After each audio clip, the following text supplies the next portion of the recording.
അപ്പോൾ എല്ലാവരും ഇവിടെ കമ്മോൺ നമുക്കൊരു സംഭവം ഉണ്ടാക്കിയെടുക്കാം. ഇതേപോലെയൊക്കെ ഇട്ട് ഇങ്ങനെ പിടിക്കാമെന്ന് ഞാൻ ട്രൈ ചെയ്തുകൊണ്ടിരിക്കുകയാണ് കേട്ടോ. ഇടയ്ക്കൊക്കെ ശരിയാവും, ഇടയ്ക്കൊക്കെ ഇതുപോലെയൊക്കെ പറ്റും. അപ്പോൾ മൈദാമാവ് എടുക്കുക, കുറച്ച് തട്ടുക, കുറച്ച് വെള്ളം ഒഴിക്കുക, നന്നായിട്ട് കുഴയ്ക്കുക, നല്ലപോലെ കുഴച്ചത് ഇതേപോലെ ആക്കി എടുക്കുക കേട്ടോ.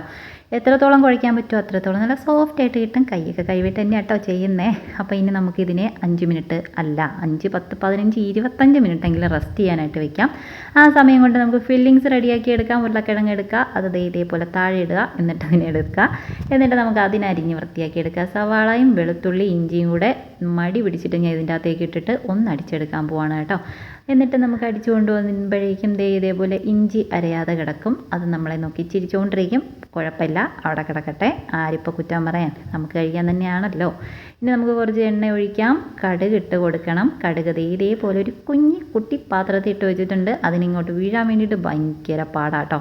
എങ്ങനെയൊക്കെ ഒന്നുള്ളി പറകിയിട്ടു. ഇനി നമുക്ക് അരച്ചു വെച്ചേക്കുന്നതിൻ്റെ അകത്തേക്ക് ഇട്ട് കൊടുക്കുക. കടുക് വറ കുറച്ചങ്ങോട്ട് വയറ്റി എടുക്കുമ്പോഴേക്കും നമ്മൾ അരിഞ്ഞു വെച്ചിരിക്കുന്ന നമ്മുടെ ഉരുളക്കിഴങ്ങും തക്കാളിയും കൂടി ഇതിൻ്റെ അകത്തേക്ക് ഇട്ട് കൊടുക്കുക.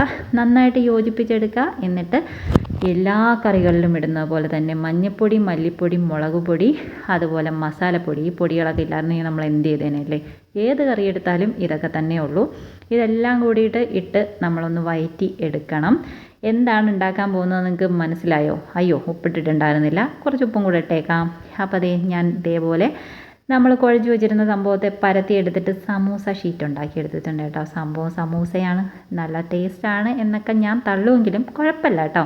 ഇവിടെ നോമ്പ് തുറയ്ക്ക് ഏറ്റവും കൂടുതൽ ചിലവാകുന്ന ഒരു ഐറ്റം എന്ന് പറയുന്നത് സമൂസയാണ്. ഷീറ്റ് വാങ്ങിച്ചിട്ട് കഷ്ടപ്പെടണ്ടല്ലോ എന്ന് ആലോചിച്ചിട്ട് ഞാൻ തന്നെ അങ്ങ് ഉണ്ടാക്കും.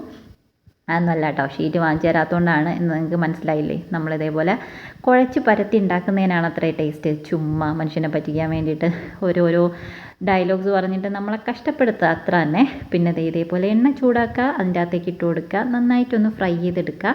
നല്ല ക്രിസ്പി ആയിട്ട് കരിമുരി കിട്ടാൻ വേണ്ടിയിട്ട് ഇതേപോലെയൊക്കെ ഒന്ന് ചെയ്തെടുക്കുക കേട്ടോ. ഇത്രയേ ഉള്ളൂ സംഭവം. അപ്പോൾ ഇതായിരുന്നു ഇന്നത്തെ എൻ്റെ നോമ്പ് തുറ സ്നാക്സ്. എങ്ങനെയുണ്ട്? ഇഷ്ടമായോ നിങ്ങൾക്ക്?